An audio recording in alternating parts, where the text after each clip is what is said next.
నా సహోదరులు దేవుని సేవకులు అశోక్ గారు వచ్చి విషయంలో వాక్య పరిచయం అందించవలసిందిగా వారిని ప్రేమతో ఆహ్వానిస్తూ ఉన్నాను.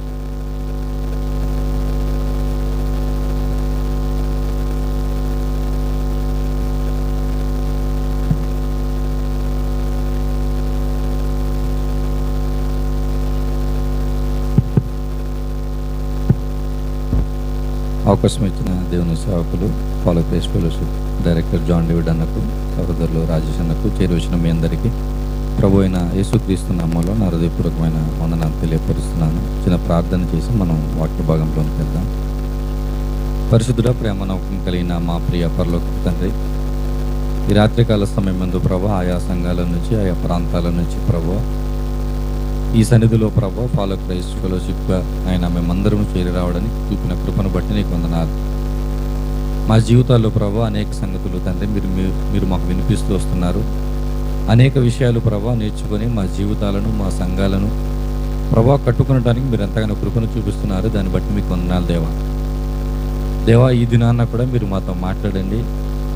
ఏ సంగతి అయితే ఎవరి కొరకు మీరు మాట్లాడుతున్నారో నాకైతే తెలియదు కానీ తండ్రి, ఎవరితో మీరు మాట్లాడాలనుకుంటున్నారో సూటిగా స్పష్టంగా నాయన మాట్లాడమని ప్రార్థిస్తున్నాను, ప్రాధేయపడుతున్నాను. ప్రాముఖ్యంగా నాతో మీరు మాట్లాడండి ప్రభు. ఈ వర్తమానం ద్వారా నేను కట్టబడాలి, నా కుటుంబం కట్టబడాలి. ఈ వర్తమానం ద్వారా ప్రభు చేరొచ్చిన ప్రతి ఒక్కరి కుటుంబాలు కూడా కట్టబడాలి ప్రభు. అటు రీతిగా మీరు మీ ఆత్మ సహాయాన్ని మా పైన ఉంచమని ప్రార్థిస్తున్నాను తండ్రి. ఎటువంటి ఆయన డిస్టర్బెన్సెస్ కలగకుండా దేవా సమస్తాన్ని నీ అదుపులో ఉంచుకొని ప్రభు చక్కగా వాక్య పరిచయం జరిగినట్లు కృపను చూపించమని ప్రాధేయపడుతూ ప్రభు అయిన యేసుక్రీస్తు నామన్న ఈ ప్రార్థన అడుగుతున్నాను పరమ తండ్రి, ఆమేన్.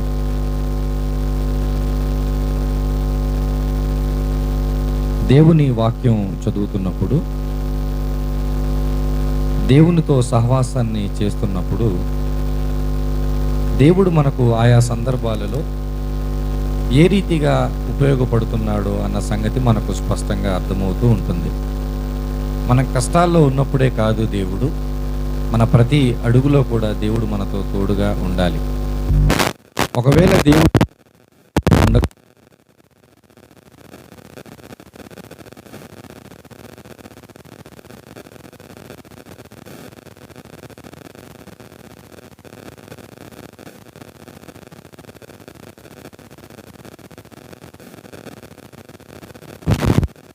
శుక్రవారపు ప్రత్యేక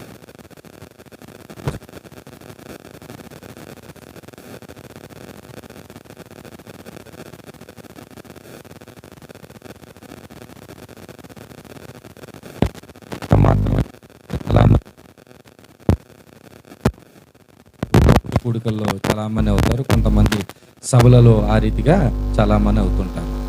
కానీ దేవుని యొక్క స్థానాన్ని మనం ఆలోచించినట్లయితే, వాక్యానుసారంగా మనం దేవుని కోణాన్ని కానీ తెలుసుకునే ప్రయత్నం చేసినట్లయితే, దేవుని యొక్క స్థానం మన జీవితంలో చాలా ఉన్నతమైనది. మరో మాటలో చెప్పాలంటే, మనం దేవునికి ఇచ్చేటువంటి ప్రాధాన్యత మనం దేనికి ఇవ్వకూడదు. దేవునికి ఇచ్చే సమయం మనం దేనికి ఇవ్వకూడదు. దేవునికి ఇచ్చేటువంటి ప్రత్యేకత మనం దేనికి కూడా ఇవ్వకూడదు. ఎందుకంటే దేవుడు అంత గొప్పవాడు. ఆయనే లేకపోతే ఈరోజు మన కుటుంబాలు, మన సంఘాలు, మన వ్యక్తిగత జీవితాలు ఇలా ఉండవు. ఇక్కడ కూర్చున్న ప్రతి ఒక్కరు కూడా దేవుని యొక్క రుచిని ఏదో ఒక కోణంలో చూసే ఉంటారు.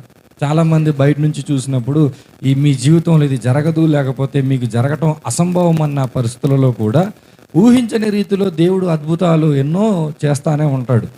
ఆ అద్భుతాలను గురించి ఒక్కొక్కసారి ఆలోచిస్తుంటే, దేవా నువ్వు ఎంత గొప్పవాడివని మనం ఆయన స్తుతించటం తప్ప వేరొకటి మనకి అవకాశమే లేదు.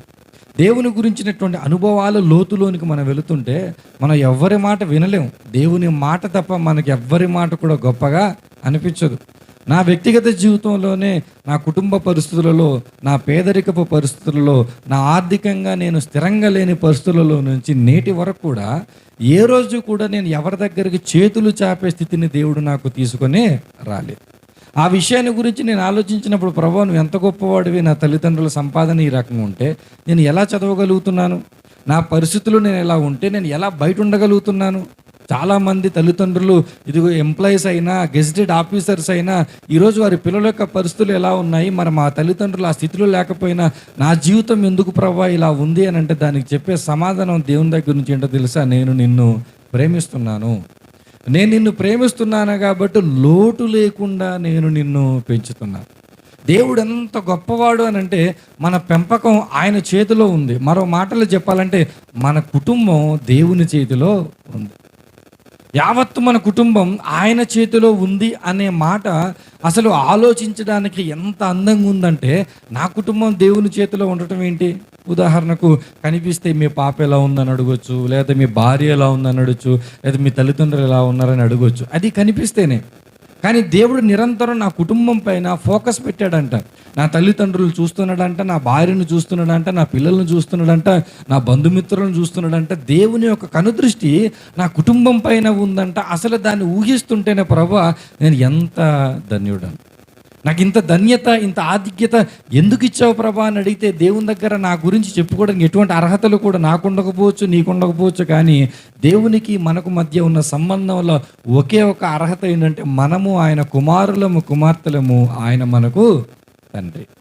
బైబిల్లో ఒక బెస్ట్ ఫ్యామిలీ ఉందండి. అటువంటి కుటుంబం ఈ భూచరిత్రలో అంటే ప్రారంభము నుంచి, సృష్టి ప్రారంభము నుంచి ఇప్పటి వరకు కూడా అటువంటి కుటుంబము రాదు, ఇక ముందు ఉండదు కూడా. అంత బెస్ట్ ఫ్యామిలీ ఎక్కడుందంటే బైబిల్లో ఉంది. ఆ బెస్ట్ ఫ్యామిలీని గురించి చదువుతున్నప్పుడు వీరు ఎంత ఆధిక్యతలో ఉన్నారు, లేకపోతే వీరికి ఇన్ని రకాలైనటువంటి సౌలభ్యాలు ఉన్నాయి, వీరు ఎంత శ్రేష్టమైన కుటుంబం అని చెప్పి నిజంగా ఆ కుటుంబాన్ని గురించి చదువుతున్నప్పుడు ఇలాంటి కుటుంబంలో నేను కుమారునిగా పుడితే బాగుండు అని మనకు అనిపిస్తుంది. అలా అద్భుతమైన కుటుంబం బైబిల్లో ఎక్కడుందంటే మొదటి పుస్తకమైన ఆదికాండంలో మొదటి అధ్యాయాలలోనే కనబడుతుంది. అది ఎవరి కుటుంబం అంటే ఆదాము హవ్వల యొక్క కుటుంబం.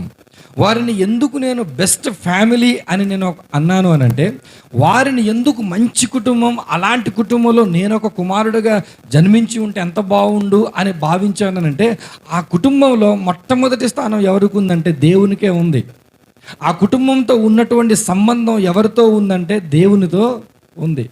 ఇప్పుడు ఆదాముకు తండ్రి ఎవరు అనంటే దేవుడు, హవ్వకు తండ్రి ఎవరు అనంటే దేవుడు. ఇప్పుడు వారి యొక్క ఐడెంటిటీ కానీ వారి యొక్క అడ్రస్ కానీ డైరెక్ట్గా ఎవరు తెలుసా? దేవుడు. మనం అనుకోండి, ఇదిగో మాకు శారీరకంగా తండ్రులు ఉన్నారు, ఆత్మీయంగా తండ్రులు ఉన్నారు, పరలోకమందున్న తండ్రులు, 3 రకాల తండ్రుల గురించి మనం మాట్లాడతాం. కానీ ఆదాము మీ నాన్న పేరు ఏంటయ్యా అంటే ఆయన ఏమంటాడు తెలుసా? మా నాన్న పేరు దేవుడే అని చెప్పాడు. ఆదాము మీ దేవురు అని అంటే ఏం చెప్తాడు? మాది అంతర్వేది అని చెప్పడు, కానీ నాది పరలోకం అని చెప్తాడు. ఎందుకంటే ఆదాముకున్న అడ్రస్ ఎక్కడుందంటే పరలోకంలో ఉంది. హవ్వకున్న అడ్రస్ ఎక్కడుందంటే పరలోకంలో ఉంది. ఇప్పుడు ఈ అందమైన కుటుంబం ఎంత అందంగా ఉందనంటే వారితో దేవుడే వారితో సహవాసాన్ని చేస్తున్నాడు. కొంచెం భౌతికంగా, కొంచెం శారీరకంగా మనం ఆలోచిస్తే ఆదాముకు ఏం బాధ లేదు అని అంటే ఎక్స్టెండెడ్ ఫ్యామిలీ బాధ లేదంటే హవ్వ యొక్క కుటుంబం నుంచి ఏ బాధలు కూడా ఆదాముకు లేవు. హవ్వకు ఏ బాధ లేదంటే అత్తపోరు అసలే లేదు. హవ్వ ఫ్రీగా ఉంది, ఆదాము కూడా ఎటువంటి బాధ్యతలు లేకుండా చాలా ఫ్రీగా ఇటు ఆదాము ఉన్నాడు, ఇటు హవ్వ కూడా ఉంది. ఇప్పుడు అత్తలేని కుటుంబం ఎక్కడైనా అవకాశం ఉందా? అవసరమైతే ఫోటోలో అయినా ఉంటుందేమో, కానీ అత్తలేని కుటుంబం లేకుండా ఉండదు. నాకు నా భార్య తప్ప వారి తరపున ఎవరు లేరు అనడానికి అవకాశం ఉందా? కనీసం అనాథం చేసుకున్న అనాథ శరణాలయానికైనా కనీసం మనం ఏం చేయాలి? ఒక రెస్పాన్సిబిలిటీగా ఉండాలి. ఇప్పుడు ఆదాముకున్న ఆధిక్యత భూమి మీద ఏ మగ వ్యక్తికి ఉండదు, హవ్వకున్న ఆధిక్యత భూమి మీద ఏ స్త్రీ కూడా ఉండదు. కాబట్టి వాళ్ళ కుటుంబం ఎలాంటిదంటే అద్భుతమైన బెస్ట్ ఫ్యామిలీ. దేవుడు వారిని ఆశీర్వదించాడు. దేవుడు వారికి 2 బిడ్డలను కూడా ఇచ్చాడు. ఒక బిడ్డ పేరు కయీను, రెండవ బిడ్డ పేరు హేబేలు. నేను బైబిల్ తొలి దినాల్లో చదువుతున్నప్పుడు ఈ కయ్యూనును లేకపోతే హేబేలును గుర్తుపెట్టుకోవడానికి చాలా ఇబ్బందిగా ఉండేది. హేబేలు కయ్యూన్ని చంపాడా లేకపోతే కయ్యూన్ని హేబేలు చంపాడా నాకు కన్ఫ్యూజ్ అయిపోయాడిని.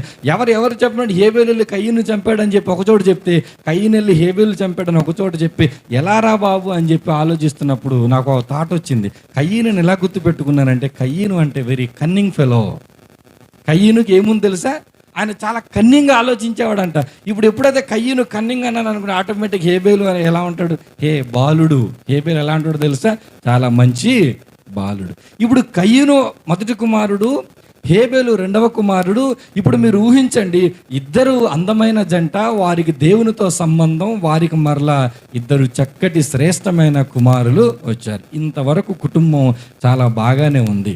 ఈ అద్భుతమైన కుటుంబాన్ని చూసినప్పుడు కయ్యను ప్లేస్లో నేనున్నా బాగును, హేబేలు ప్లేస్లో నేనున్నా బాగును అనే ఆనందం అయితే కలిగింది. కానీ తర్వాత జరిగిన కొన్ని పరిణామాలు ఏమైందంటే కుటుంబం విచ్ఛిన్నమైపోవడానికి కారణాలుగా మారిపోయాయి. మొట్టమొదటి కుటుంబం భూమి మీద దేవుడు ప్రవేశపెట్టాడు. ఒక మాట చెప్పాలంటే, పరలోకమందున్న దేవుడికి కుటుంబం అంటే చాలా ఇష్టం. అది నీ కుటుంబమైనా, నా కుటుంబమైనా, ఆదాము కుటుంబమైనా. మరలా ఈ మాట చెప్తాను, బాగా గుర్తుపెట్టుకోండి. మరొకలా చెప్పాలంటే వ్యక్తిగతంగా దీన్ని ఆపాదించుకోండి. దేవునికి కుటుంబం అంటే చాలా ఇష్టం. ఎవరి కుటుంబం తెలుసా? నా కుటుంబం అంటే ఆయనకి చాలా ఇష్టం, నీ కుటుంబం అంటే ఆయనకి చాలా ఇష్టం, ఆదాము కుటుంబం అంటే ఆయనకి చాలా ఇష్టం, దావీదు కుటుంబం అంటే ఆయనకి ఇష్టం, పౌలు గారి కుటుంబం అంటే వ్యక్తిగతంగా ఇదిగో మనల్నే కాదు, మన కుటుంబాలను కూడా ఆయన ఏం చేస్తున్నాడు తెలుసా? ప్రేమిస్తున్నాడు, బాధ్యత తీసుకుంటున్నాడు. అలా ఇష్టపడిన కుటుంబం ఆదాము కుటుంబం అయితే, ఆ కుటుంబంలోనికి వచ్చినటువంటి చిన్న తప్పిదం ఏంటో తెలుసా? అక్కడ వారు సాతానుకు అవకాశాన్ని ఇచ్చారు. ఎవరు ఇచ్చారు సాతానుకు అవకాశం అంటే? హవ్వమ్మ అవకాశాన్ని ఇచ్చింది. ఎప్పుడైతే సాతానుకు మన కుటుంబాలలో అవకాశాన్ని మనం ఇస్తామో, ఎప్పుడైతే సాతాను మన కుటుంబాల్లోనికి ఎంటర్ అవుతాడో, ఎప్పుడైతే ఈయన యొక్క ఆధిపత్యం మన కుటుంబంలోనికి వస్తుందో, ఆటోమేటిక్గా మనకి ఏం జరుగుతుందంటే దేవునితో ఉన్న సంబంధాన్ని మనం కోల్పోతాం. ఎప్పుడైతే దేవునితో ఉన్న సంబంధాన్ని కోల్పోతామో, దేవుని ప్రేమను పొందుకునేటువంటి ఒక మార్గాన్ని మనంతట మనమే క్లోజ్ చేసుకుందాం. హవ్వమ్మ తప్పు చేసింది, హవ్వమ్మ సాతానును అంగీకరించింది. తద్వారా జరిగిన నష్టం ఏంటో తెలుసా? ఆదాము ఇక్కడున్నాడు, హవ్వ ఇక్కడుంది, కయీన్ ఇక్కడున్నాడు, హేబేలు ఇక్కడున్నాడు. హవ్వ తప్పు చేసింది, ఆటోమేటిక్ రిజల్ట్ ఎక్కడొచ్చింది తెలుసా? కయీను హేబేల్ని చంపేశాడు. ఆదాము పొరపాటు చేసింది, హవ్వ పొరపాటు చేసింది, హవ్వ తప్పు చేసింది, హవ్వ సాతానుని అంగీకరించింది. ఆ ప్రభావం డైరెక్ట్గా ఎవరి మీద పడిందంటే మొట్టమొదటి కుమారుడైన, చాలామంది అంటుంటారు నేను ఎలా పోతే ఏంటి, నా కొడుకులు కూతురు బాగానే, నెవర్. అది జరిగే అవకాశం లేదు. ఒక కుటుంబ వ్యవస్థ విచ్ఛిన్నమైపోవడానికి ప్రధానమైనటువంటి కారణం ఏంటో తెలుసా? ఆదాము హవ్వలు ఎలా ఉన్నారో, ఆదాము హవ్వల దగ్గర జరిగిన తప్పిదము డైరెక్ట్గా శాపం ఎవరి మీద వెళ్ళింది, పాపం ఎవరి మీద వెళ్ళింది, ప్రతిఫలం ఎవరి మీదకి వచ్చిందంటే పిల్లల మీదకి వచ్చింది. ఈరోజు మనం చేసే ఏ తప్పిదమైనా, ఈరోజు మనం తీసుకునే ఏ నిర్ణయమైనా, ఈరోజు మనం చేసే ఏ పనైనా అది మనతో పోనే పోదు. కుటుంబంలో నేను చేసింది నా వరకే ఆగిపోద్ది అంటే అది ఆగదు. అది ఖచ్చితంగా నీ పిల్లల మీద ప్రభావాన్ని చూపిస్తుంది. హవ్వ పొరపాటు పడింది, హవ్వ తప్పు చేసిన ప్రభావం డైరెక్ట్గా కయ్యను మీద పడింది. కయ్యను చెడిపోయాడు, చెడిపోయిన కయ్యను మరేం చేశాడు? ఇంకో కుమారుడిని చంపేశాడు. ఇప్పుడు ఏమైంది తెలుసా? అద్భుతమైన కుటుంబం చూస్తుండగానే విచ్ఛిన్నం అయిపోయింది. అద్భుతమైన కుటుంబం ఆనందపడే లోపలే నాశనం అయిపోయింది. అద్భుతమైన కుటుంబం ఆహో ఓహో అని ఆలోచనలు దేవునికి వచ్చేలోపే ఆహా ఏంటి ఈ పరిస్థితి అనుకున్న స్థితిలోనికి కుటుంబం దిగజారిపోయింది. కారణం ఏంటయ్యా అంటే హవ్వమ్మ పొరపాటు చేసింది. ఇప్పుడు హవ్వమ్మ ఎప్పుడైతే పొరపాటు చేసిందో బిడ్డల్ని కోల్పోయింది. దానికంటే ప్రాముఖ్యంగా హవ్వ యొక్క ప్రభావం ఎవరి మీద ఉందంటే భర్త మీద పడింది. స్త్రీ చేసిన పొరపాటు పురుషుని మీద పడుతుంది, పురుషుడు చేసిన పొరపాటు స్త్రీ మీద పడుతుంది. ఎప్పుడో తెలుసా? వారిద్దరూ భార్య భర్తలు అయినప్పుడు. ఇందాక నేను ఈ పాటల పుస్తకాన్ని చూస్తున్నప్పుడు ఒక పాట నాకు కనబడింది ఈ పాటల పుస్తకంలో నుంచి. ఈ పాట మీకు బాగా తెలుసు. ఒకసారి పాటలో ఉన్న లిరిక్స్ నేను చూపించే ప్రయత్నం చేస్తాను.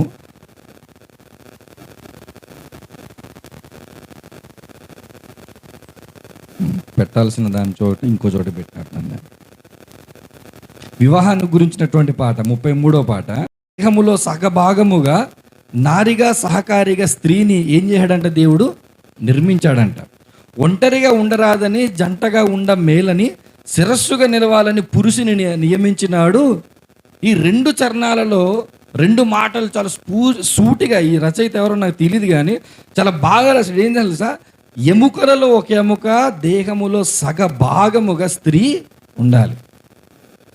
పురుషుడు ఎలా ఉండాలి? ఒంటరిగా ఉండకూడదు, జంటగా ఉండాలి, శిరస్సుగా ఉండాలి. తర్వాత 3వ చరణంలో దేవునికి అతి ప్రియులుగా ఫలముతో వృద్ధి పొందగా వేరుగానున్న వారిని ఒకటిగా ఇలా చేసినాడు దేవుడు. వివాహాన్ని దేవుడు తీసుకొచ్చినప్పుడు ఉంటున్నటువంటి ఒక అద్భుతమైనటువంటి తెలుసా? దేవునికి ఎలా ఉండాలంట? మనము అతి ప్రియులుగా ఉండాలంట, ఫలముతో మనము వృద్ధి పొందాలంట.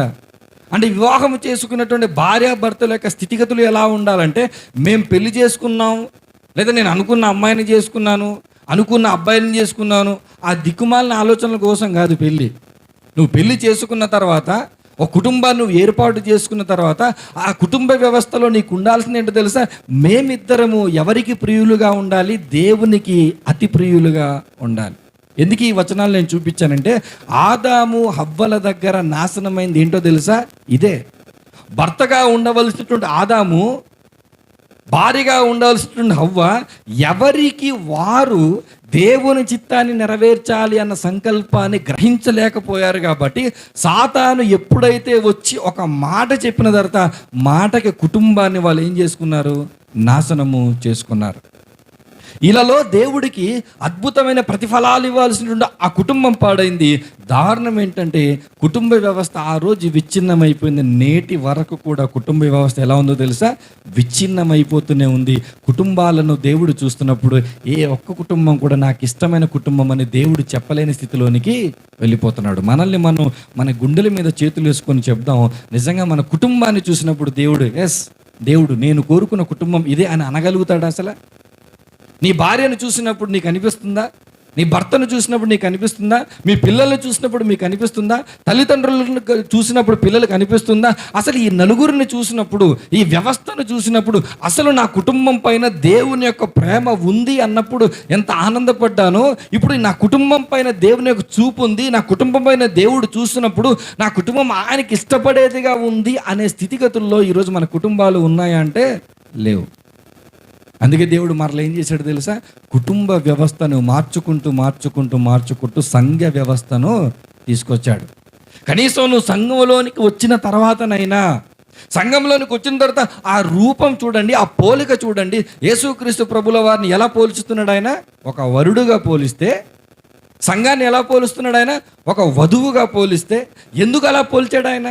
కనీసం నీ కుటుంబం ద్వారా నీకు అర్థమై సావట్లేదురా? కనీసం సంఘాన్నైనా చూడు. మొదటి కుటుంబం పాడైంది, తర్వాత నేను ఎన్ని కుటుంబాలను చూసినా ఏ కుటుంబంలో కూడా పోతే భర్త పోతున్నాడు, పోతే భార్య పోతుంది, పోతే పిల్లలు పోతున్నారు, ఎవరో ఒకరు నా మాటకి వ్యతిరేకంగా బతుకుతున్నారు. కనీసం సంఘంలోనికైనా తీసుకొస్తే సంఘమంతా కలిసైన నా ఆశను నెరవేరుస్తారేమో, నేను కోరుకున్న ఫలాలను నాకు ఇస్తారేమో అని చెప్పి దేవుడు ఏం చేశాడు? సంఘ వ్యవస్థను తీసుకొస్తే ఆ సంఘంలోనికి వచ్చిన కుటుంబాలు ఏనాడైనా సంఘంలోనికి మేము ఎందుకు వచ్చామంటే మా కుటుంబాలు కట్టుకోవడానికి అన్నారా? సంఘంలో ఎందుకు వచ్చామంటే పెళ్లి చేయాలి. సంఘంలోనికి ఎందుకు వచ్చారంటే బర్త్డేలు చేయాలి. సంఘంలోనికి ఎందుకు వచ్చారంటే హౌస్ ఓపెనింగ్కి వచ్చి పాలు మరిగించాలి. సంఘంలోనికి ఎందుకు రావాలంటే నువ్వు పోతే నిన్ను తీసుకెళ్లి సమాధి కార్యక్రమం. ఇవి కాకుండా సంఘంలో ఇటువంటి చెయ్యమండి, ఇటువంటి కార్యక్రమాలు సంఘంలో చేయండి. ఎంతమంది సంఘంలో ఉంటారు? మీ పెళ్ళిళ్ళు మేము చెయ్యం, మీ తద్దినాలు మేము పెట్టం, మీ బర్త్డేలకి మేము రాం, కేవలం ఆదివారం వాక్యం చెప్తాం, వచ్చి ప్రార్థన చేసుకుని ఇదే సంఘం అంటే మీరు ఎంతమంది సంఘంలో ఉంటారు? ఒక ముస్లాం ఒక చర్చికి వస్తూ ఉంటుంది. ఆ చర్చిలో ఉన్న తమ్ముడు చెప్తున్నాడు, అన్న ఈ ముసలమ్మ ఇంత కష్టపడి చర్చికి ఎందుకు వస్తుందో తెలుసా అన్నాడు. ఈ వయసులో ఆమెకున్న భక్తిదే కదరా, పాపం అన్ని కోల్పోయిందని దేవుని పైన అచంచలమైన విశ్వాసం, భక్తి ఉందేమంటే అది కాదన్న బాబు, చచ్చిపోయిన తర్వాత సమాధి కార్యక్రమం నేను చెయ్యను, ఆవిడ రాకపోతే. చర్చికి ఎందుకు వస్తుంది ఆమె? నాయనా కనీసం మీరైనా నా శవాన్ని గౌరవంగా, ఎలాగో నా కొడుకులు కూతుర్లు అల్లుళ్ళు వీళ్ళందరూ నన్ను వదిలేశారు, కనీసం మీరైనా. సంఘానికి ఎందుకు వస్తుందంట ఆమె? మనం ఎందుకు వస్తున్నాం? వ్యక్తిగతంగా కూర్చొని ఆలోచిస్తే మనకు కూడా బోల్డ్ అని 1,00,000 కారణాలు ఉంటాయి. ఎందుకో తెలుసా? సంఘంలోనికి రావాల్సింది కుటుంబం. ఎందుకంటే సంఘంలోనికి వచ్చిన తర్వాత తన కుటుంబాన్ని కట్టుకోవడానికి రావాలి. ఒక ఆదివారం నువ్వు ఎందుకు రావాలంటే, మరలా నేను సోమవారం నుంచి శనివారం వరకు నా కుటుంబాన్ని నేను ఎలా నడిపించుకోవాలి, నేను ఎలా ముందుకు తీసుకొని వెళ్ళాలి, నేను ఎలా కోరుకున్నట్టుగా దేవుడు కోరుకున్న కుటుంబంగా నా కుటుంబాన్ని ట్రైనింగ్ ఇచ్చుకోవాలి, నా కొడుకుని ఎలా చూసుకోవాలి, నా భర్తను ఎలా చూసుకోవాలి, నా భార్యను ఎలా చూసుకోవాలి, నా పిల్లల్ని ఎలా చూసుకోవాలి, అవి నేర్చుకోవడానికి రావాలి సంఘానికి. అవి నేర్చుకోవడానికి సంఘాలకి ఈరోజు వస్తున్నారంటే ఎవరు రావట్లేదు. దానికి అర్థం ఏంటో తెలుసా? సాతాను ఎక్కడ దెబ్బ కొట్టాలో అక్కడ ఆల్రెడీ గట్టిగా కొట్టేసాడు దెబ్బ. సాతాను కొట్టిన దెబ్బకు ఈ రోజుకు చాలామంది నేను బాగుంటే చాలనుకుంటా తల్లి, ప్రార్థన పరురాలు, నేను బాగుంటే చాలనుకుంటాడు సంఘ పెద్ద, కానీ నా కుటుంబం బాగుండాలి, నా కుటుంబం అంతా సన్నిధిలో ఉండాలి, నా కుటుంబం అంతా ప్రార్థనలో ఉండాలి, నా కుటుంబం అంతా పరిచర్యలో ఉండాలి, నా కుటుంబం అంతా పవిత్రంగా ఉండాలి, నా కుటుంబానికి నేనే రెస్పాన్సిబిలిటీ, నా కుటుంబంలో ఎవరైనా మందిరానికి వెళ్ళకపోతే, నా కుటుంబంలో ఎవరైనా సహవాసానికి వెళ్ళకపోతే నేనే క్వశ్చన్ చేయాలి, నేనే వారిని పుష్ చేసి పంపించాలి అనేటువంటి కుటుంబ వ్యవస్థ ఈరోజు క్రైస్తవ కుటుంబాల్లో ఉన్నాయంటే లేదు, కుటుంబాల్లోనే లేదు, కుటుంబాల్లోనే ఆ బాధ్యత లేదు. ఎందుకో తెలుసా? మీరందరూ కూడా హవ్వ ఎలాగైతే పడిపోయిందో మనందరూ కూడా పడిపోయాం. హవ్వ ఎలాంటి దెబ్బ అయితే తిందో అలాంటి దెబ్బ తిన్నాం. కనీసం హవ్వకు విషయమైనా తెలిసింది నేను దెబ్బ తిన్నానని, కనీసం మనకైతే ఆ విషయం కూడా తెలియదు.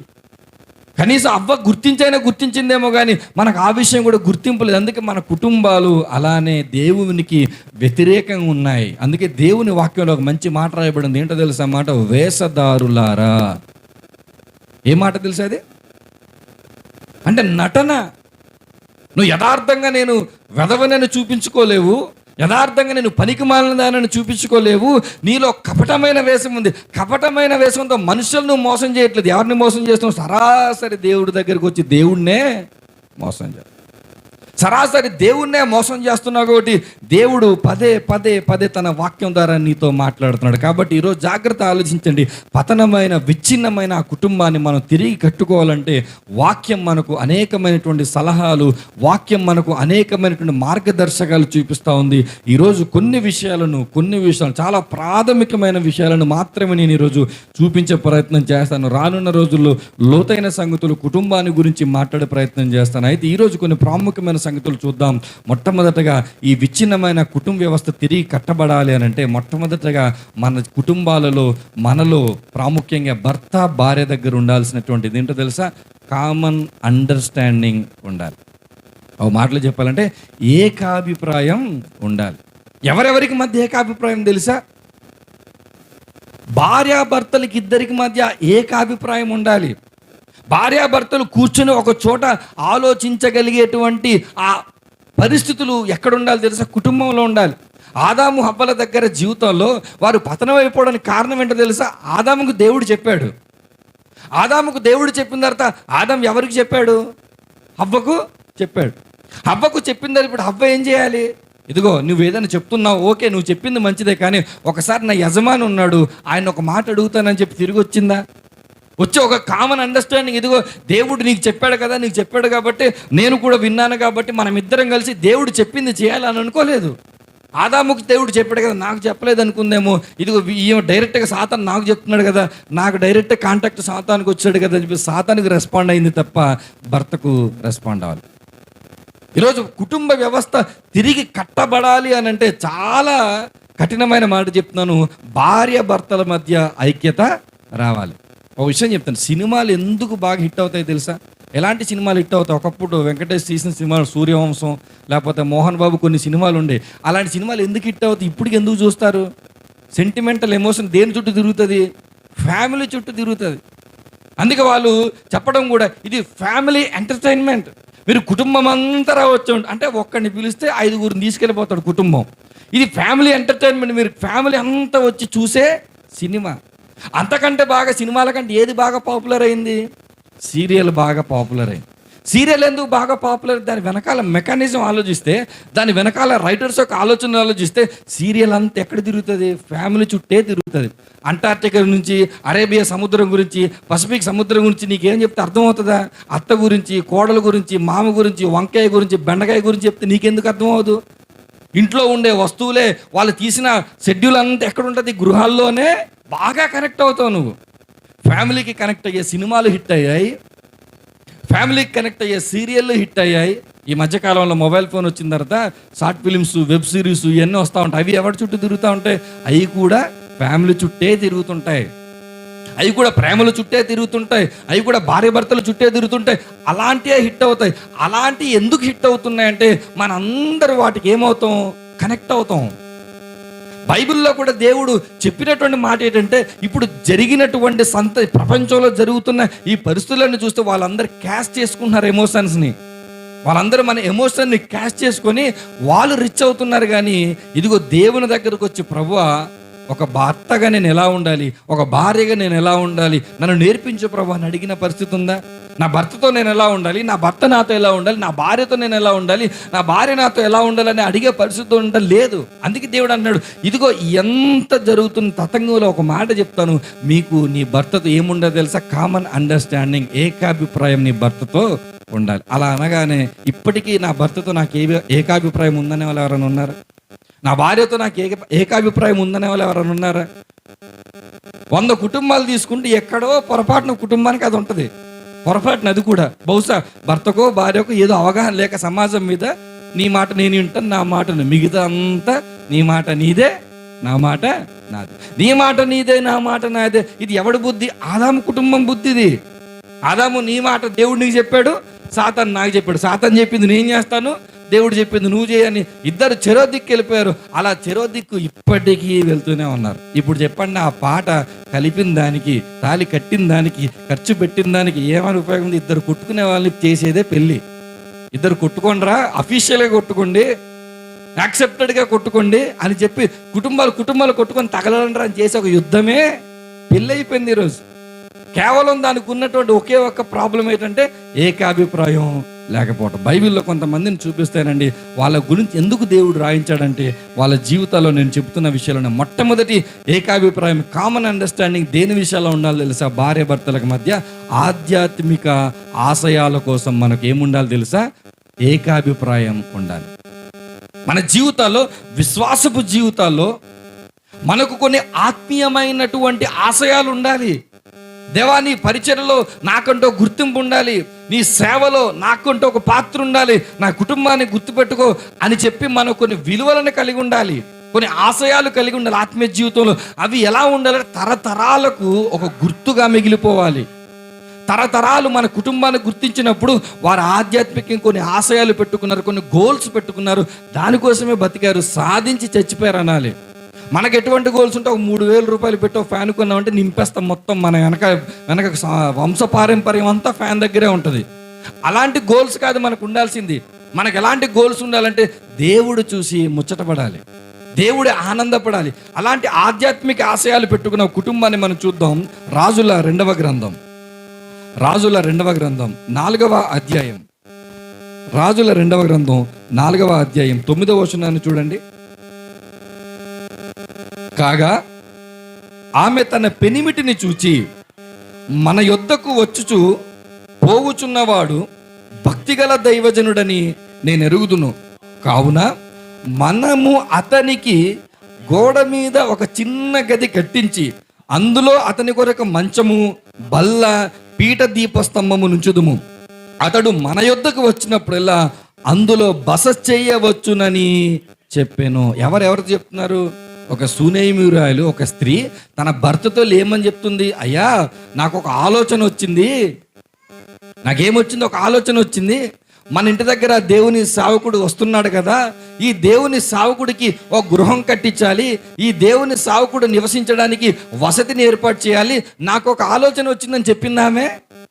చెప్పలేదు. అలాగా ఆయన ఏం మాట్లాడుతుంది? మనము చూడండి ఒక మాట, మన యొద్దకు వచ్చుచున్నవాడు, మనము అతని కొరకు, మన యొద్దకు వచ్చినప్పుడు అంటే వారిద్దరి మీద ఎంత ఏకాభిప్రాయం ఉందంటే ఆలోచన భార్యదైనా ఏం చెప్తుంది తెలుసా? కలిసి మనం ఏం చేద్దాం? దేవుని సేవకునికి ఒక గృహాన్ని మనము నిర్మిద్దాం. ఎటువంటి ఆశయాన్ని పెట్టుకున్నారంటే ఎలీసా అనే ఒక దేవుని సేవకుడు ఆయా ప్రాంతాల్లో పరిచర్య నిమిత్తం తిరుగుతున్నప్పుడు ఇదిగో అతనికి భోజనాన్ని ఏర్పాటు కొరకు, అతనికి వసతి ఏర్పాటు కొరకు ఈ కుటుంబం ఏం చేసిందంటే ఒక గృహాన్నే కట్టించగలిగినటువంటి ఒక అద్భుతమైనటువంటి ఆధ్యాత్మిక ఆశయాన్ని పెట్టుకుంది. భార్యాభర్తలు ఇద్దరు ఏక మనసుతో, భార్యాభర్తలు ఇద్దరు ఏకాభిప్రాయంతో, భార్యాభర్తలు ఇద్దరు కలిసి ఒక దేవుని సేవకుడిని సేవించే, గౌరవించేటువంటి ఒక గృహాన్ని కట్టగలిగారు తెలుసా?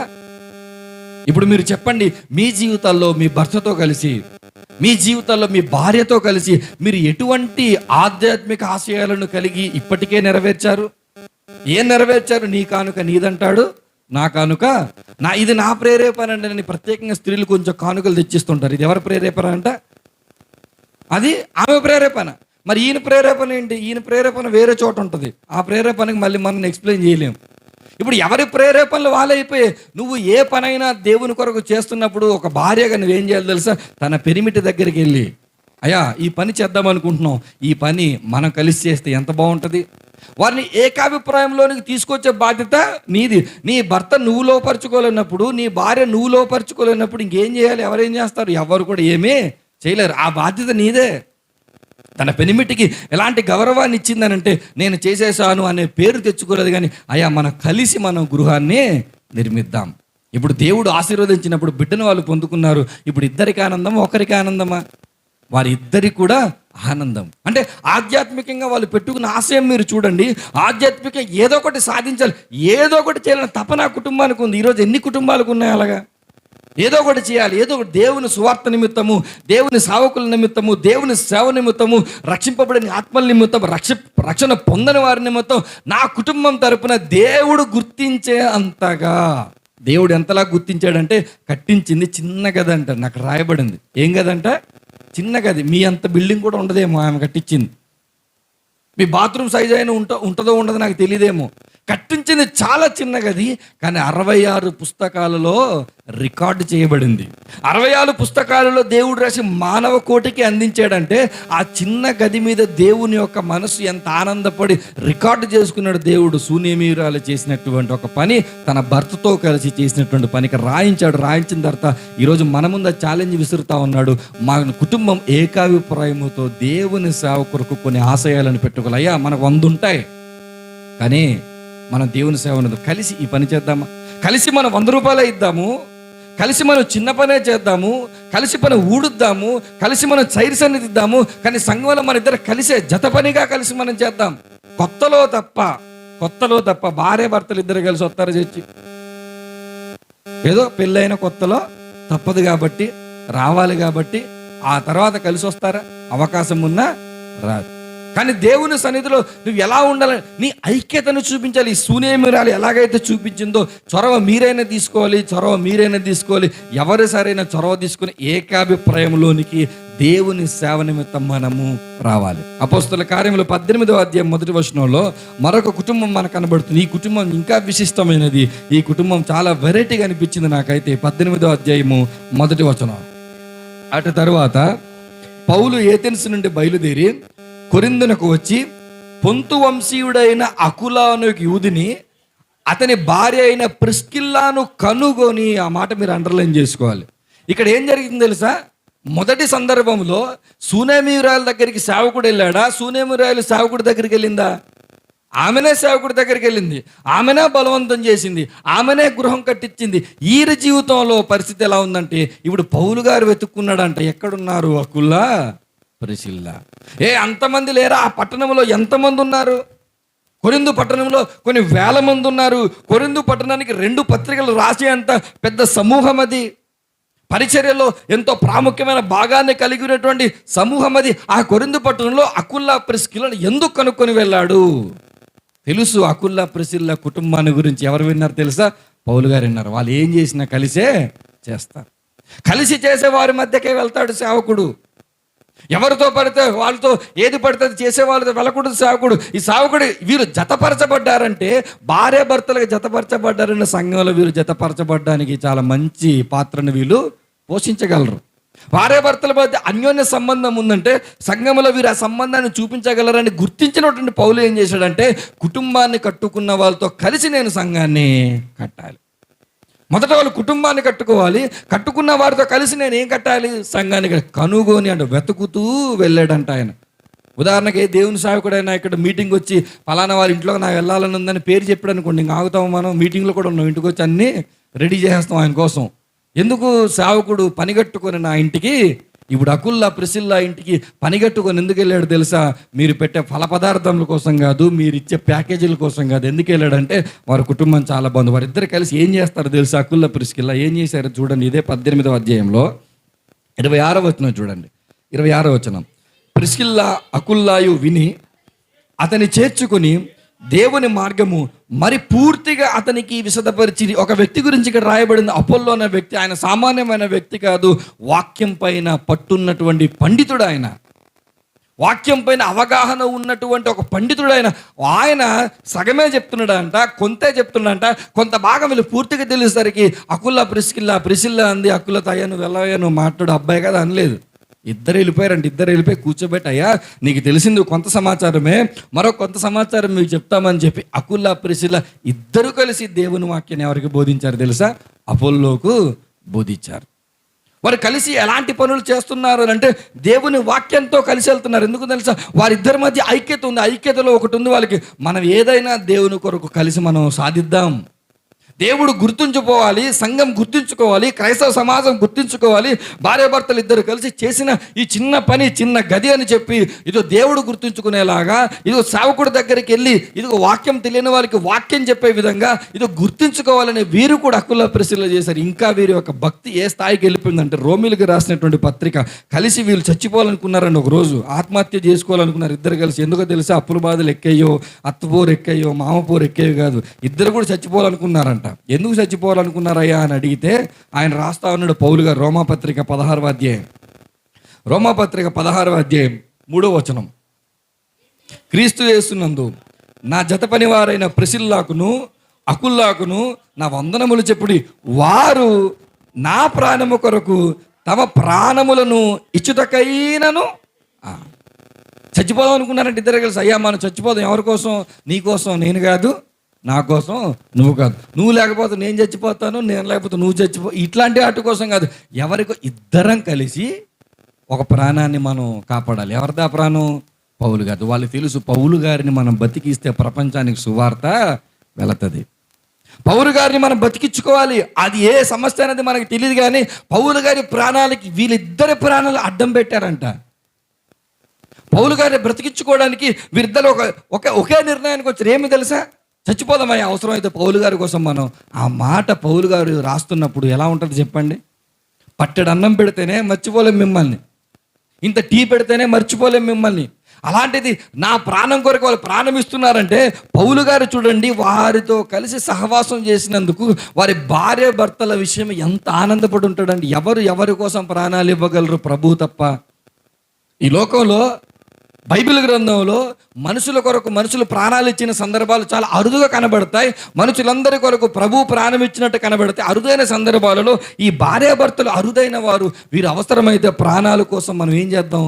ఒక విషయం చెప్తాను చూడండి. యేసుక్రీస్తు ప్రభుల వారిని అరెస్ట్ చేయడానికి వారు వచ్చినప్పుడు శిష్యులందరూ ఏం చేశారమ్మా?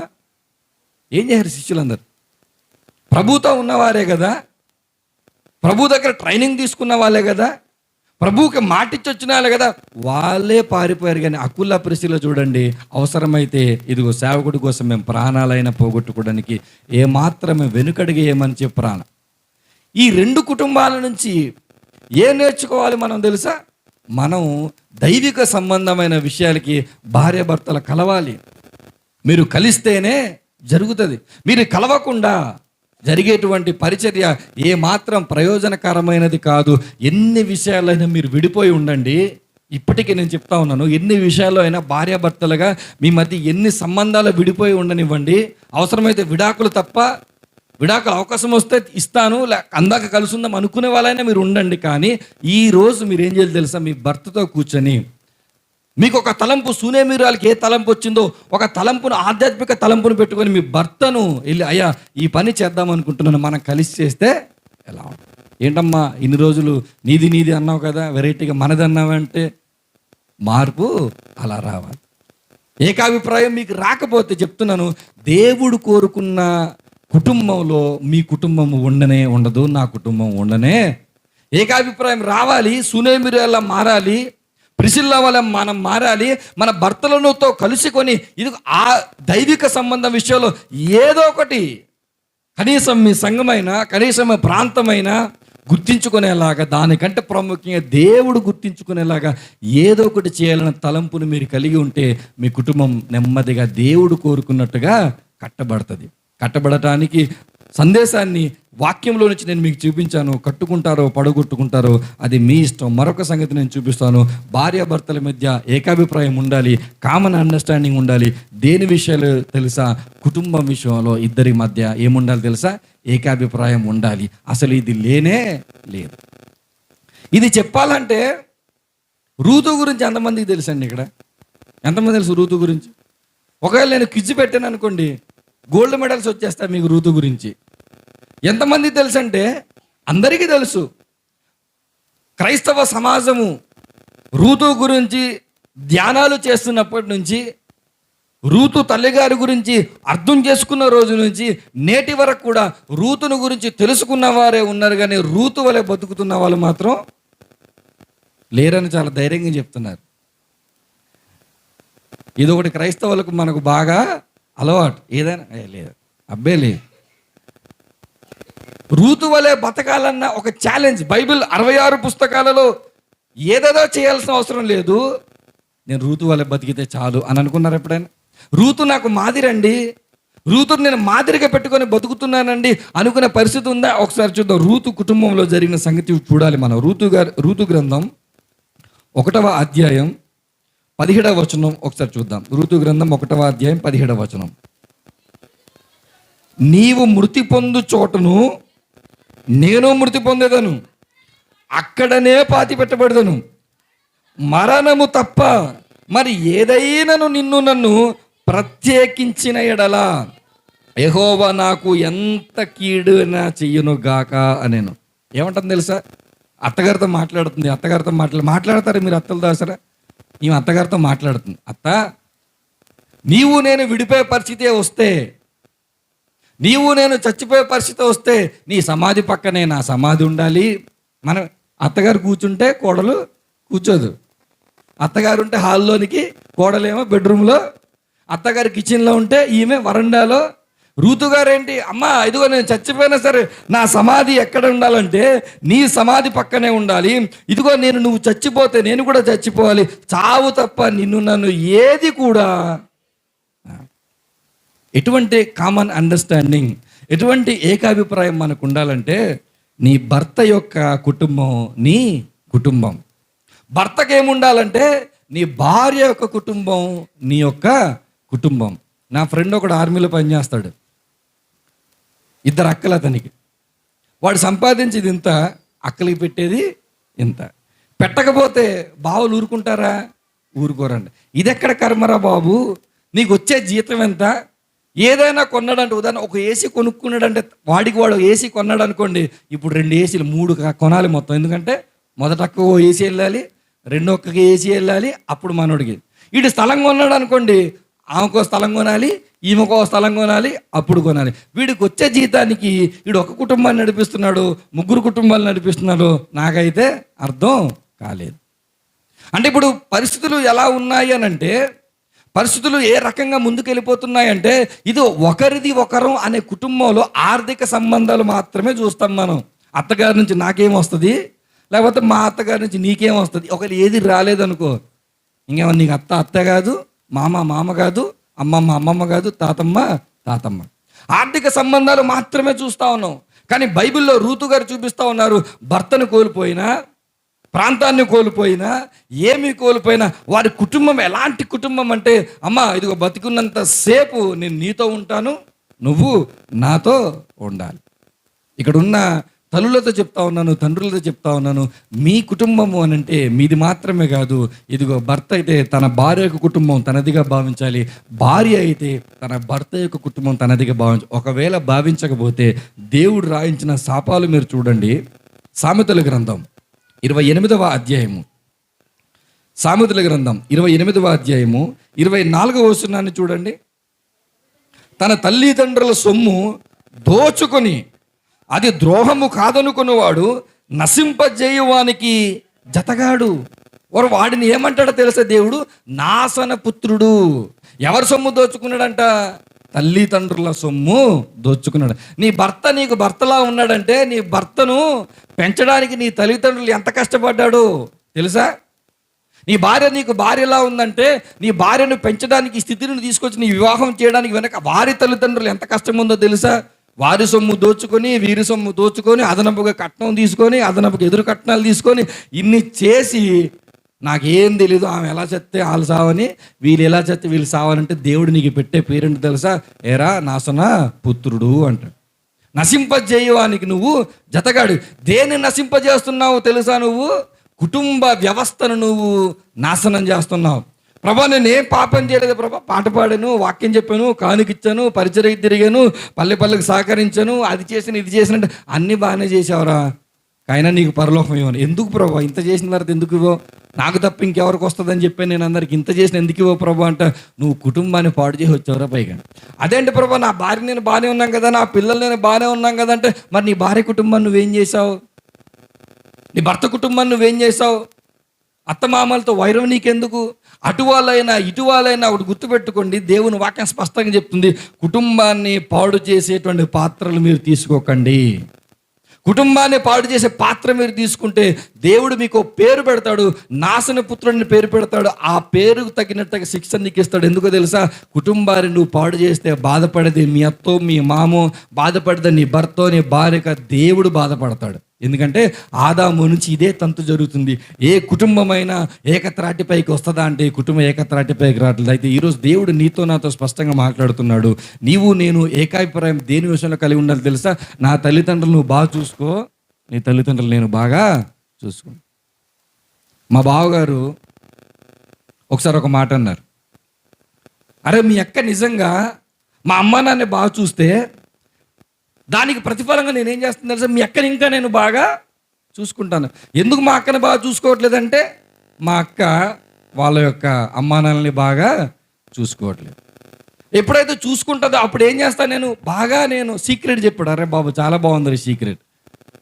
దేవుడు ఏం చెప్తున్నాడు అని అంటే, ఈ రెండు కుటుంబాలను కూడా సమదృష్టితో చూడగలిగేటువంటి, ఏకాభిప్రాయంతో చూడగలిగేటువంటి తత్వం ఎవరికి రావాలంటే కనీసం క్రైస్తవ కుటుంబాల్లోనైనా రావాలి. మిమ్మల్ని సీరియల్స్ రానివ్వవు, సినిమాలు రానివ్వవు, షార్ట్ ఫిలిమ్స్ రానివ్వవు, వార్తలు రానివ్వవు. ఇవన్నీ మీలో ఉన్న కోపాన్ని ఉద్రేగాన్ని పెంచి అవసరమైతే ఎప్పుడు చంపేద్దాం మా అత్తని, అవసరమైతే ఎప్పుడు తరిమేద్దాం మా మామని అనిపిస్తాయే తప్ప, మా మామను కూడా మా నాన్నలా చూసుకుంటా, మా అత్తను కూడా మా అమ్మలా చూసుకుంటా అని అబ్బాయికి రాదు, అమ్మాయికి రాదు. ఎందుకంటే కంటెంట్ అలాంటిది. మరి అందుకే కంటెంట్ టెర్రరిజం అంటారు. మనం ఏదైతే చూస్తున్నామో అది మన టెర్రరిస్టులు చేస్తుందంట. టెర్రరిస్టులు అంటే ఎక్కడ బార్డర్లోనే ఉండరు, ఇంట్లోనే ఉంటారు. లోపల పగలు ఎలా ఉంటుంది తెలుసా? ఒక్కసారి తలనుగానే అలా తీస్తే పైనుంచి ఫైర్ ఎలా వస్తుంది అత్త మీద, కోడల మీద, ఎలా వస్తుంది ఫైర్ తన ఫ్యామిలీ కాని వారి మీద. అటు వాళ్ళకైనా అటు మాకైనా మీకైనా ఒకటే తంతు. అందుకే దేవుడు ఏమంటున్నాడు అని అంటే, ఇదిగో మన జీవితంలో మన బ్రతికినంత కాలము ఇది రెండు కుటుంబాలను కూడా సమదృష్టితో ఎవరు చూశారో తెలుసా? రూతు గారు చూసినట్టుగా మనం చూడాలి. ఒకసారి చూడండి, సామెతల గ్రంథం 23వ అధ్యాయము 22వ వచనంలో రాయబడిన మాట మనం చూస్తే, సామెతల గ్రంథం 23వ అధ్యాయం 22వ వచనం, నిన్ను కనిన నీ తండ్రి ఉపదేశమును అంగీకరించుము, నీ తల్లి ముదిమియందు ఆమెను నిర్లక్ష్యం చెయ్యకు. మీ నాన్నగారు చెప్పిన మాట నువ్వు వినరా బాబు. మీ అమ్మ ముసలమ్మ అయిపోద్ది, మీ అమ్మ ముసలమ్మ మీద కనీసం ఏమన్నాడు తెలుసా? పట్టించుకో. ఎవరంటున్నారు తెలుసు ఈ మాట? సొలొమోను భక్తుని చేత దేవుడు అన్నాడు. ఒక మాట చెప్తాను, దేవుని నోట నుండి ఒక మాట వస్తుందంటే అది సమాజంలో ఎంత చొచ్చుకుపోయి ఉండాలి. దేవుడు ఒక ఆజ్ఞగా ఇచ్చాడు దాన్ని. అమ్మ నీ తల్లిదండ్రులను చూడు, నువ్వు నాన్నగారు చెప్పింది విను, మీ తల్లి ముసలమ్మ అయిపోద్ది, అప్పుడు నువ్వు ఆమె నిర్లక్ష్యం చేయకు. మన పిల్లలు ఎలా ఉన్నారు? నిర్లక్ష్యం చేస్తున్నారు లేదంటే చేస్తారు. ఎందుకు తెలుసా? మనం మన తల్లిదండ్రులను ఈ రాత్రి ఈ వాక్యం విన్న తర్వాత ఒక నిర్ణయాన్ని మీరు తీసుకోండి. మీ అత్తమామల విషయంలో, మీ తల్లిదండ్రుల విషయంలో, రెండు కుటుంబాల విషయంలో కూడా. నీ భర్త ఒకవేళ అలా లేకపోతే కనీసం భార్య అలా ఉన్నాను, ఏదో ఒక రోజు భార్యను చూసి అయినా భర్త మారతాడు. ఒకవేళ భర్త అలాగ లేకపోతే భార్యను చూసి భర్త అయినా మారతాడు. ఎవరో ఒకరు చొరవ తీసుకొని, అయ్యా నేను మీ అమ్మ నాన్న బాగా చూసుకుంటాను, నువ్వు మా అమ్మ నాన్న బాగా చూసుకో. ఎందుకు తెలుసా? మనమిద్దరం కలిసి రెండు కుటుంబాలను చూసుకుంటే అందమైన కుటుంబం మనది కాకపోతే ఇంకెవరిది అవుతుంది? అందమైన కుటుంబాలు సీరియల్లో కనబడవు, అందమైన కుటుంబాలు సినిమాల్లో కనబడవు, అందమైన కుటుంబాలు బైబిల్లో కనబడతాయి. ఈ కనబడిన కుటుంబాల్లో ఉన్నటువంటి విలువలను తీసుకొని మీరు పాటించగలిగితే ప్రత్యక్షంగా అందమైన కుటుంబాలను మీరే చూడగలుగుతారు. కాబట్టి మరలా దేవుని ప్రేమతో ఈ విషయాన్ని నేను చెప్పాను. మీ కుటుంబాన్ని కట్టుకుంటారో పాడు చేసుకుంటారో మీ ఇష్టం. మూడో విషయంలో నేను తీసుకెళ్తా ఉన్నాను. అపొస్తల కార్యంలోనికి వెళ్దాం.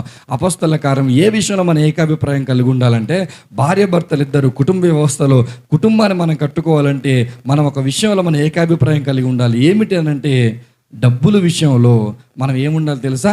ఏకాభిప్రాయం ఉండాలి. అపోస్తల కార్యములు 5వ అధ్యాయము 1వ వచనం. అననీయ అను ఒకడు తన భార్య అయిన సప్పీరాతో ఏమయ్యాడు? ఏకమయ్యాడంట. అననీయ సప్పీరా ఎప్పుడు చూసినా మనకు నెగిటివ్ జోన్లోనే కనబడతారు. దేవుణ్ణి వాళ్ళు మోసం చేసినట్టుగా, పరిశుద్ధాత్మని వాళ్ళు మోసం చేసినట్టుగా. కానీ వారిద్దరిలో ఒక గుడ్ క్వాలిటీ ఏంటో తెలుసా? వాళ్ళు పొలాన్ని అమ్మారంట. ఎలా అమ్మారు? ఏకమై. ఏమా నీకేం తెలుసు? నీకు పొలాల గురించి నీకు తెలుసా? ఎకరం ఏంటో తెలుసా? నీకు గజం ఎంత వస్తుందో తెలుసా నీకు అని భార్యని ఏమనలేదు ఆయన. ఇద్దరం కలిసి అమ్మ మనకు పొలం ఉంది కదా, అమ్ముదాం.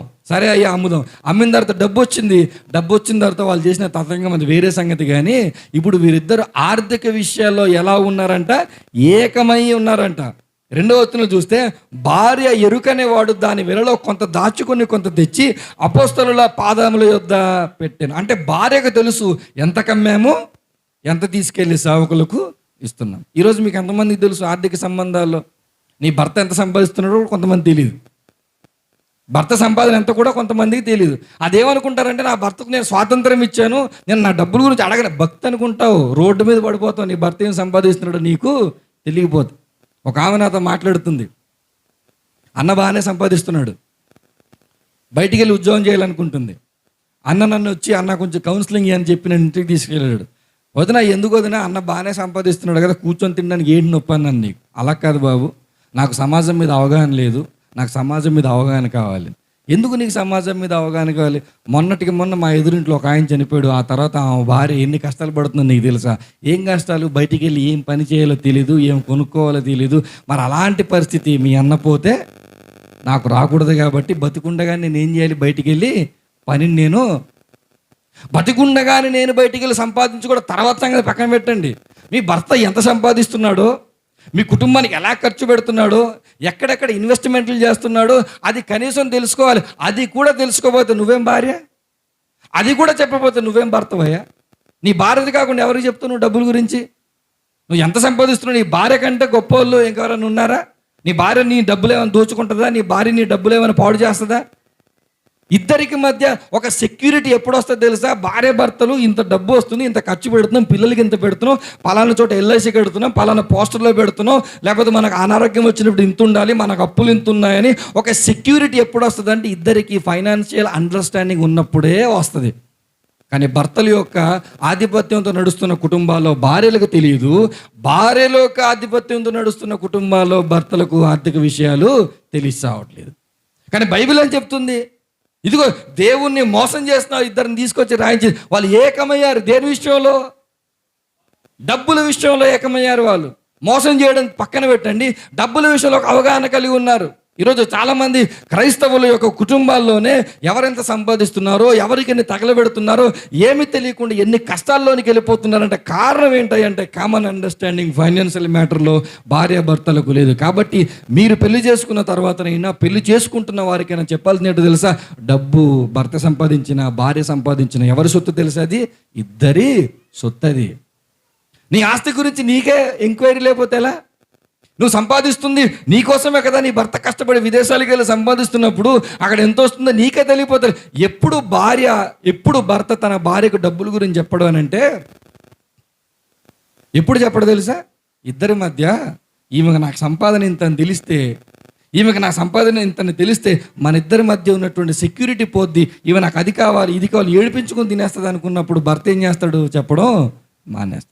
భార్య ఇప్పుడు చెప్పదు తెలుసా? నేను ఇంత సంపాదిస్తున్నా తెలుసు, వీడు తగలెట్టేస్తాడని అనుకున్నప్పుడు భార్య భర్తకు చెప్పదు. అలా కాదయ్యా, కష్టపడి నువ్వు సంపాదిస్తున్నావు కదా, సంపాదించింది మన పిల్లలకు, దేవుని పరిచర్యకు, మన కుటుంబానికి, భవిష్యత్తు కొరకు ఉపయోగించుకుందామని చెప్పి ఒక కామన్ అండర్స్టాండింగ్ దేని విషయంలో? డబ్బుల విషయంలో. ఒకవేళ ఇప్పటికే మీకు అటువంటి ఏకాభిప్రాయం లేకపోతే ఒక నిర్ణయం తీసుకోండి. మీ భర్తతో మాట్లాడండి, తెలివిగా మాట్లాడతారు, కోపంతో మాట్లాడతారు, అడుక్కుంటారు, వేడుకుంటారు, ఏదైనా చేసుకోండి. ఆర్థిక విషయాలు అననీయ సప్పీరాలా మన కుటుంబాలు నిలబడి ఇదిగో మాకిద్దరికి ఏకాభిప్రాయం ఉందన్న తలంపులు రాకపోతే కుటుంబం విచ్ఛిన్నమైపోద్ది.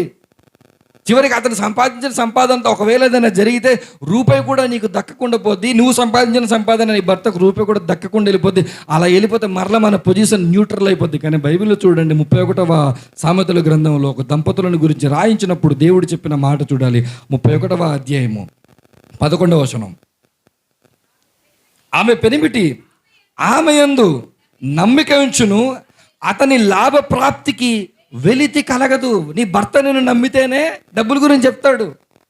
నీ భర్తను నమ్మకాన్ని నువ్వు సంపాదించుకోవాలి, నీ భార్యలో నమ్మకాన్ని నువ్వు సంపాదించుకోవాలి.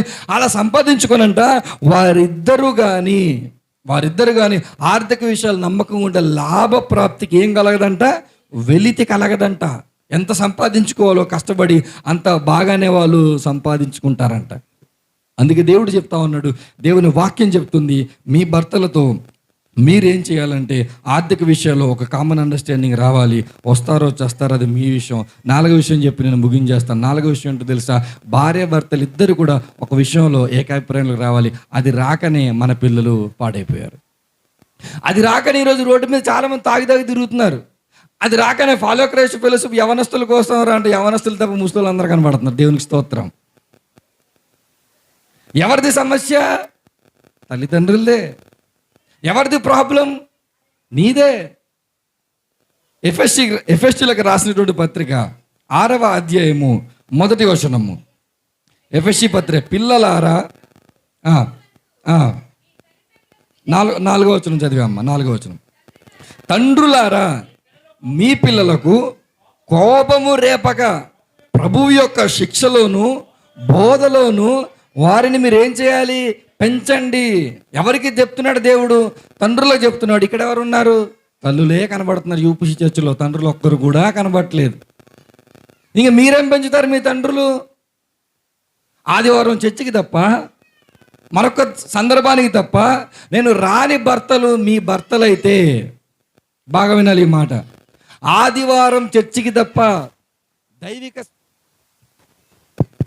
దైవిక సంబంధమైన ఏ కార్యక్రమాలకు కూడా నీ భర్త రాకపోతే నీ భర్త ప్రభావం నీ పిల్లల మీద పడుతుంది. మొట్టమొదట నేను చెప్పాను, హవ్వ ప్రభావం ఎవరి మీద పడింది?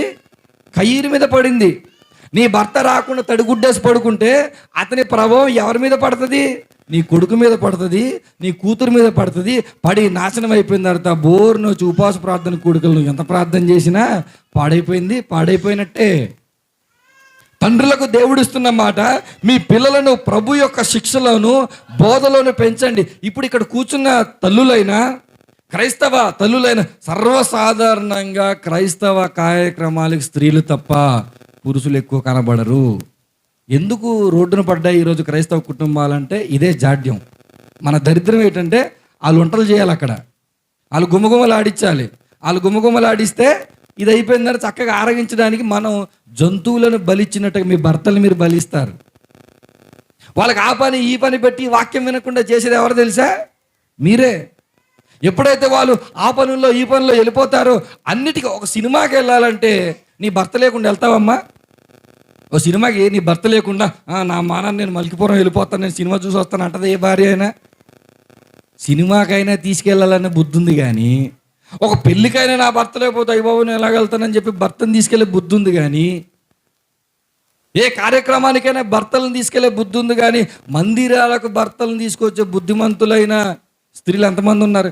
ఏ విషయంలో అయినా పోరాడి గెలిచేస్తారు. అంత మీరు రాని రుద్రమ్మ దేవుళ్ళు అంటోళ్ళు యుద్ధానికి బ్రిటిష్ వాళ్ళకి ఎదురుగా వెళ్ళిపోయి ఏదైనా గెలిచేసి మీ భర్తల మీద ఇది మాత్రం సన్నిధికి వస్తావా చేస్తావా అన్న దాంట్లో మాత్రం ఎక్సెప్షన్. పర్లేదు అయ్యా, నువ్వు ఏదైనా చెయ్యి, నేను వచ్చేసరికి మాత్రం చికెన్ రెడీగా, నేను వచ్చేసరికి రెడీగా మటన్ మాత్రం తెచ్చే, నేను వచ్చేసరికి చేపలు మాత్రం తెచ్చే.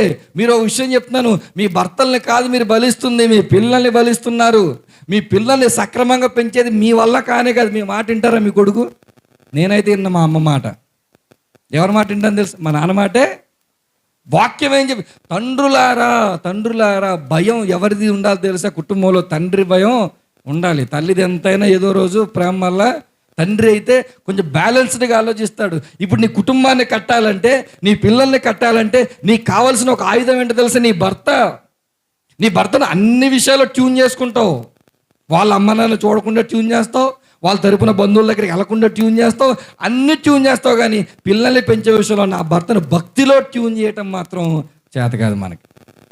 భక్తిలో మనం వారిని ఏం చేయలేకపోతున్నామో ట్యూన్ చేయలేకపోతున్నాం. అందుకే దేవుని ఒక తల్లులారా మీ పిల్లలను మీరు ఎలా పెంచండి అనలేదు, కానీ తండ్రులారా మీ పిల్లలను ప్రభు యొక్క శిక్షలోను బోధలోను పెంచండి.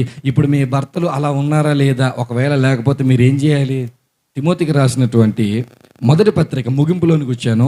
తిమోతికి రాసినటువంటి మొదటి పత్రిక 5వ అధ్యాయము 14వ వచనం. తిమోతికి రాసిన మొదటి పత్రిక 5వ అధ్యాయం 14. కాబట్టి యవనస్తులైన ఆ స్త్రీలు వివాహము చేసుకుని పిల్లలను కని గృహ పరిపాలన జరిగించుచు నిందించుటకు విరోధికి అవకాశం ఇయ్యకుండా వాళ్ళని కోరుచున్నాను.